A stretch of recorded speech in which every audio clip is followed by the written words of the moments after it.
Warning: the following video has not been approved by the Comic Code Authority and is intended for mature audiences. Viewer discretion is advised. How is it going, everybody? Marvelous Monday to you all. It's the Comic-Assassin. It is Monday. This is the day where I'll let you know about what's going on in the news, whether we're talking about the comic books, the movies, the TV shows, and also what I think you might want to be keeping your eye out on when you roll up to your LCS on New Comic Book Day. So let's just go ahead and jump into it. Big news is, no surprise, The Joker. The Joker movie wins the Golden Lion Award at the Venice Film Festival. I think it's the highest award they can get. But basically, everybody who has seen this movie is giving this movie such high praises. People are already screaming that it's Oscar worthy. And the more I hear about it, the more excited I am about watching this movie. So I'm very much looking forward to it being on the big screen. Flipping it over to MCU, there was this article that came out through it's comicbookmovie.com. And basically they did their ranking system of how excited people were about certain projects. So which ones are most anticipated. I believe they felt that Miss Marvel was the less anticipated movie or project out of this phase, but the sequel for Black Panther being the most anticipated. I think they had Moon Knight as number 3, the Thor, Love and Thunder number 2, and then the sequel for Black Panther number 1.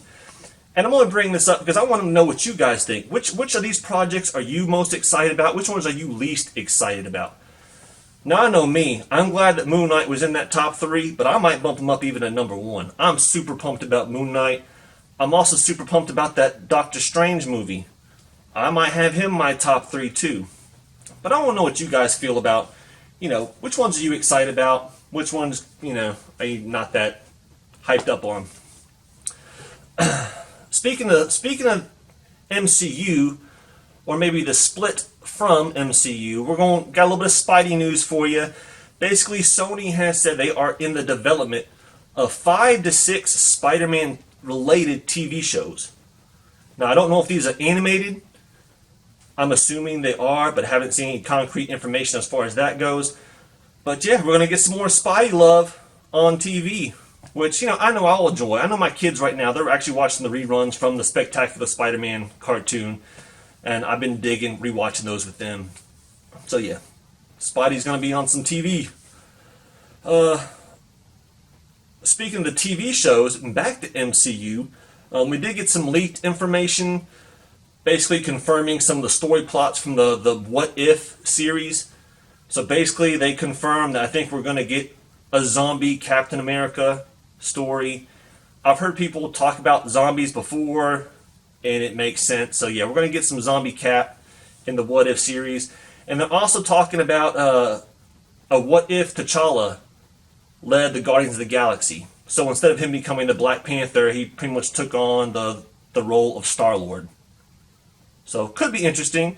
Now, I think these are going to be little fun shows. The ones that they're kind of standalone, not going to really have any influence of what's going on with other projects.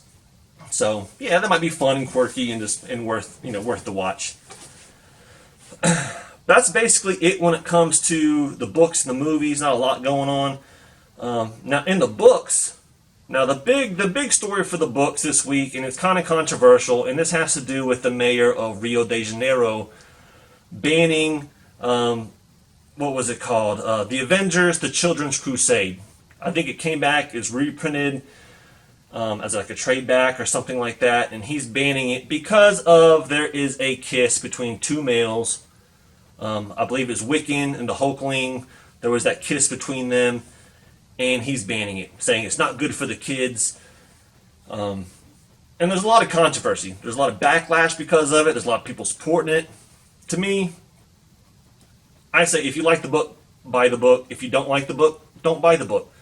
I don't think the option should be banned for anybody. But what I did find funny, and the only reason why I'm pointing it out is, man, it just seems ironic that it's Rio de Janeiro. I could see this in some places where you have like stricter political regimes, or even places like across the U.S., like maybe across like the Bible Belt, where you have areas that maybe be more religious or something like that. That would make sense. But Rio de Janeiro, I mean, the place of Carnival, whether you have drag queens dressed up as peacocks. I think Rio de Janeiro has like the highest population of transsexuals in almost the whole world, right? And I'm not saying anything bad or negative about that, but it just seems ironic that this one place has all that, but no, you got two guys kissing in a comic book, and that's the line in the sand. You know, I'm sure there's more to it. I think he's banning a lot more stuff than just this comic book, so I'm sure there is more to it. But yeah, that's all across the comic book news is this controversy. But enough of that. Other big news. This came out from a book that came out last week, and that's House of X number 4.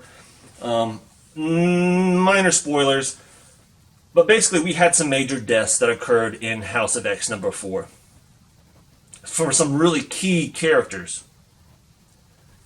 Now, I thought the book was good. I liked the book. But at the same time, I had to tell everybody, don't fret, because we know these deaths aren't going to stand. You know how we know? Because they've already solicited that these characters are going to be on and sometimes even lead some of the future teams down the road, like the new Excalibur run, the Marauders, was it New Mutants? You know, they're doing several different spin-off series after this House of X, Power of X comes out. So, I'm taking the book as it... I guess all I'm saying is I hope that there's some information within what they did in House of X number 4 that's actually pertinent to the future storyline. Because other than that, knowing that the deaths aren't going to stick, that kind of seems silly to me. But we'll see. But what was kind of cool, and I didn't notice this until someone actually put it out on social media, that there was a nice little parallel or a similarity between how Cyclops gets shot in the back.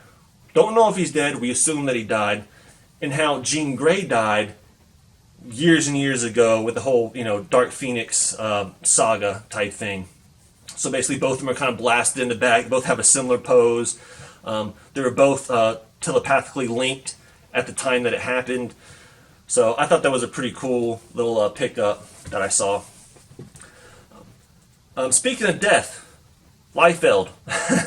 Liefeld has just come out and pretty much confirmed that the Image United series has died.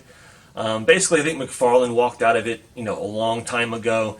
They've been working on this project for years now. I think they only got to issue 3 released, and there was months. I think something like 9-10 months in between some of the books being released.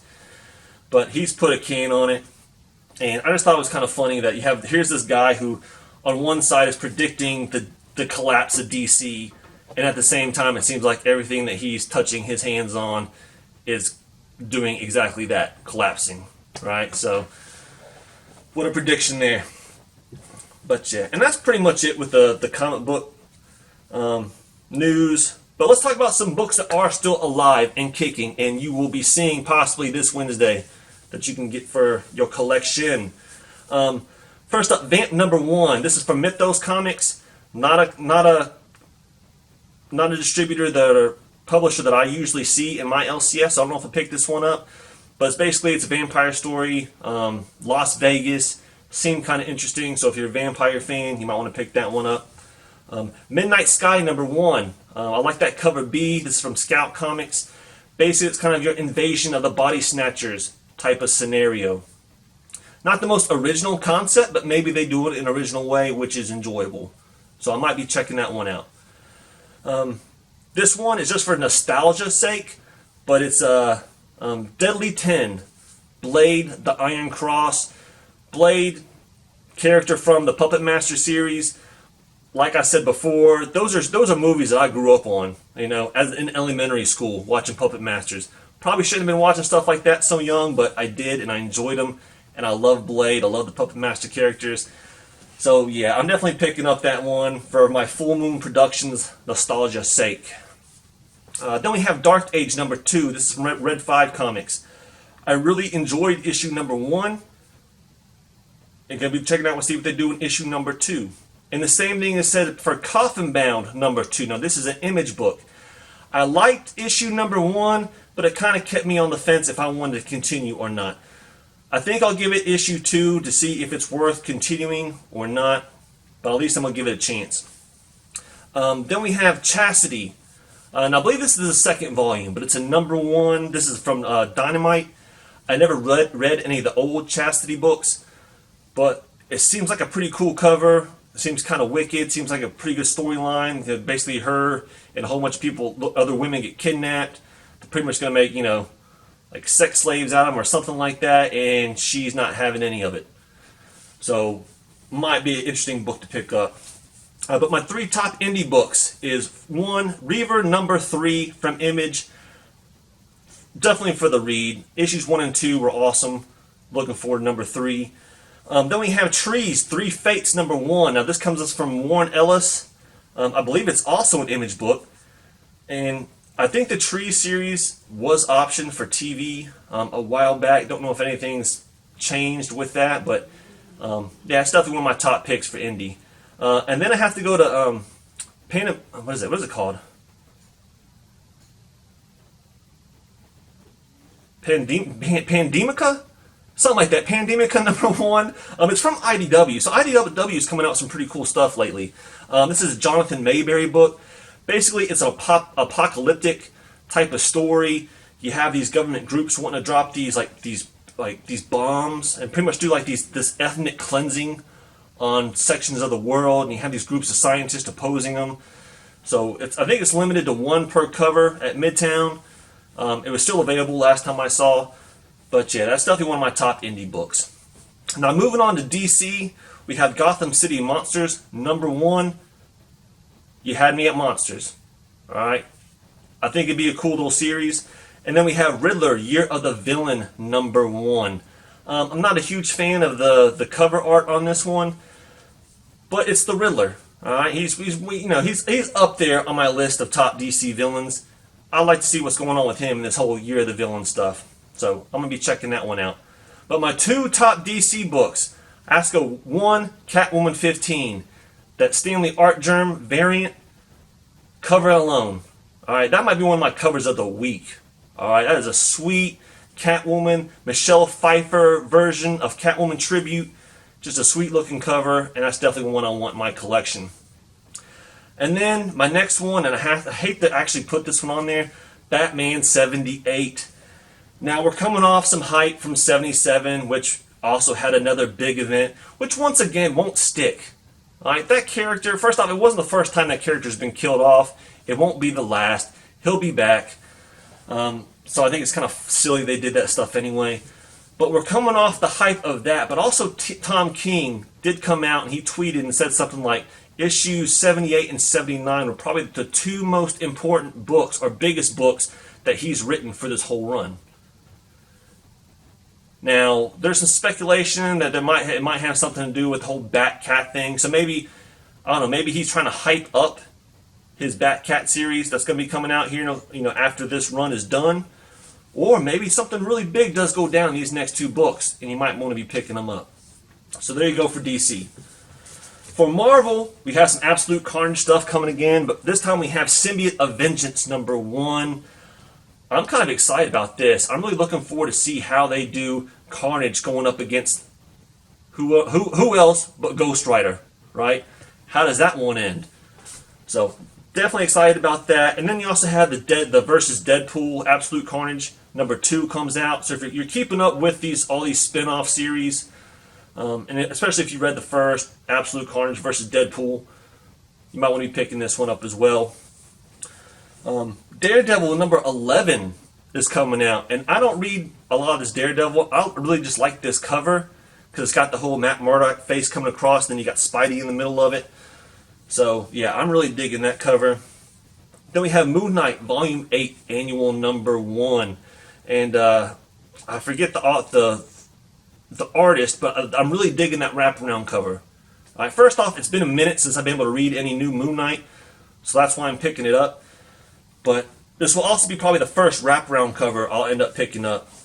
But what's interesting is that if you look how they do the title, it looks like the title is going to end up being on the back page versus the front cover. So, yeah, I don't know how they're doing that or why they're doing that. But, yeah, it's a pretty sweet cover. Another wraparound cover I'm getting, and I think this is from Gardner, and this is the Silver Surfer Black #4. I think it's a beautiful wraparound cover. You got, where it's got Norrin Radd phasing into Silver Surfer. I think it beats the artwork that's normally done on Silver Surfer Black. Y'all have already heard my opinion on that. If you haven't, I don't like it. But yeah, so definitely gonna be picking up that. Venom 18 is another one that I'm just got to keep up with the read. But my 3 top books for Marvel this week first one is King Thor #1.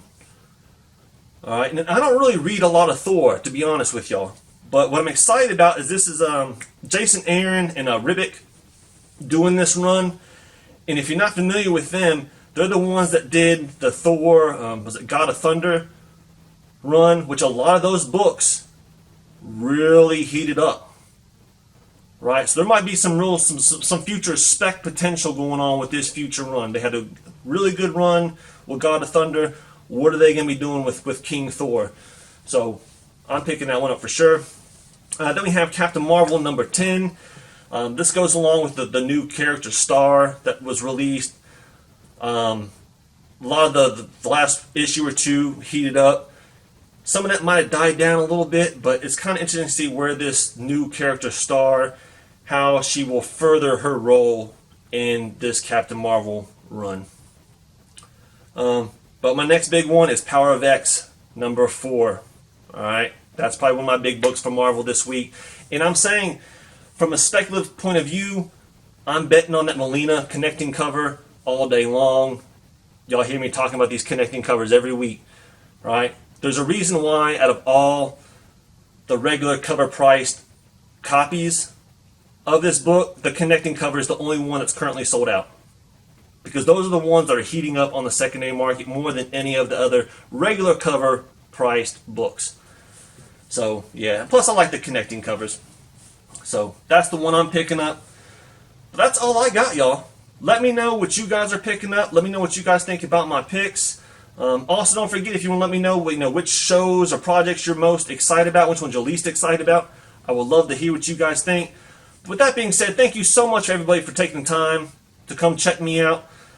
And with that being said, when it comes this Wednesday, when you roll up to your LCS, I'm going to do nothing more but wish you happy hunting.